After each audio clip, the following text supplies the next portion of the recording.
at the east end, the east wing of the Old Geelong Gaol. Now, a lot of people ask me, how and why did you get a job here? Well, it's all to do with the east wing of this jail. I came in here around about 3 years ago with my mum. She was here on her holidays from old London town. What'd you do with your 70-year-old mum on her holidays? Take her on a ghost tour, and she's going to love it, isn't she? Yes, she is. Now, we came in here, Mum and I, 4 other tourists, didn't even know who they were. The guide of the evening was talking about the Myers Street Industrial School. This place, for a few years, from 1865 onwards, this side of the jail, all 3 floors, used to house orphaned girls from the Bendigo and Ballarat goldfields. It was shocking in here for them. And I actually felt, when I heard that story, a deep sense of despair. I actually felt quite nauseous and lightheaded for a good few minutes, until I walked away from this area. Went to the kitchen with a guide. A couple of things happened in there that I actually thought would put on for the benefit of us tourists. Then after the tour, went home, I hid under Meduna. Mum had a gin and tonic, settle her nerves a bit.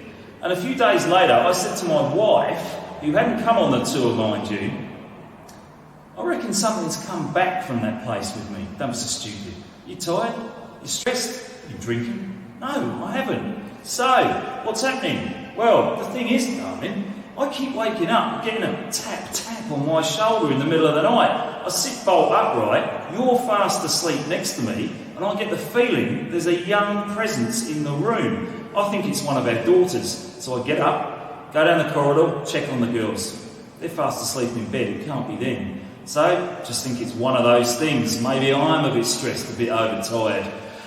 So, trouble is, a week or so after being in here, my wife said to me, I think there's something in the house. You could well be right. I said, why?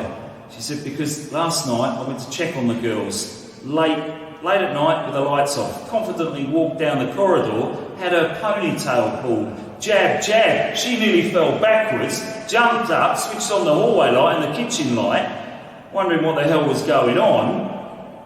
Realised I was asleep. The girls were asleep. She slept the rest of the evening with the hallway light on. So, we got a friend involved. She does spiritual mediumship stuff. She advised us, sage cleanse the house, say a few prayers, and these are the ones that you should say. So I did it when everyone was out of the house one evening. It cleared, it lifted that feeling of intensity. Never negative, just intense. More of a grey cloud rather than a black one.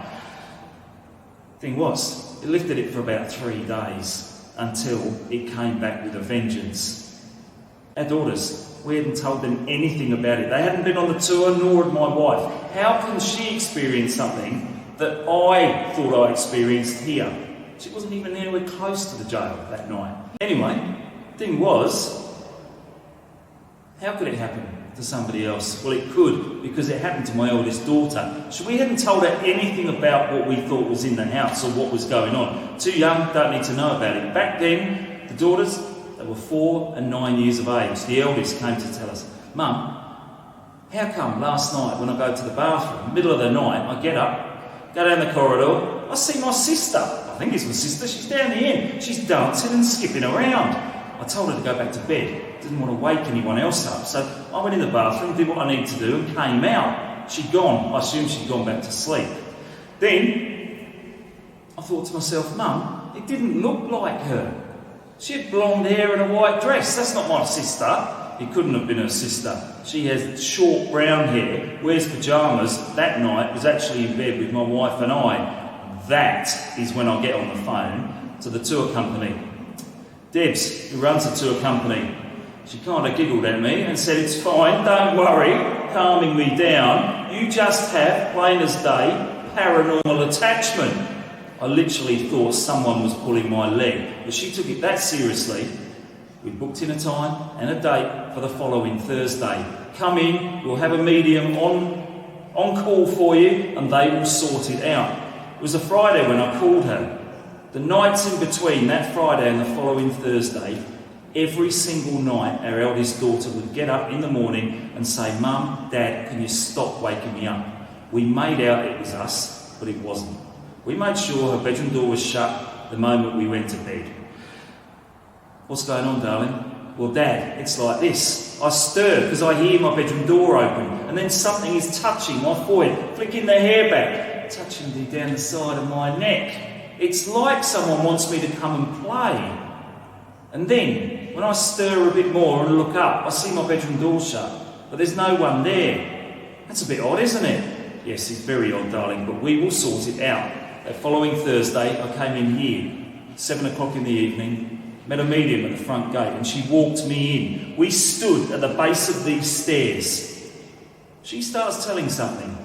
In no uncertain terms, stay here. Do not go home with him. This is where you belong. This is where your family is. You get your love and your respect here, not in his house. I look at the top of these stairs to something that she's talking to, and there's a mist, and it's about 2.5, 3 foot tall, shimmering in the moonlight. I turn round to the medium, she's still talking to him. I turn back, and it's come down a couple of steps, just behind me there. I edge backwards, look over my shoulder to get my balance, turn back. Medium goes aye and says, don't worry, it's all sorted. She ain't coming back. So we go in the kitchen, do a couple of things in there. I always on my tours, a tug on the shirt, a shadow in the corner, a whisper in the far, far reaches of the kitchen.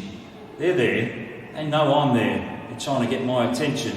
If I go down the far end in the west here, shivers down my spine, static on the back of my hair, smells, cigarette smoke, pipe smoke. It's like someone's weed in a corner sometimes.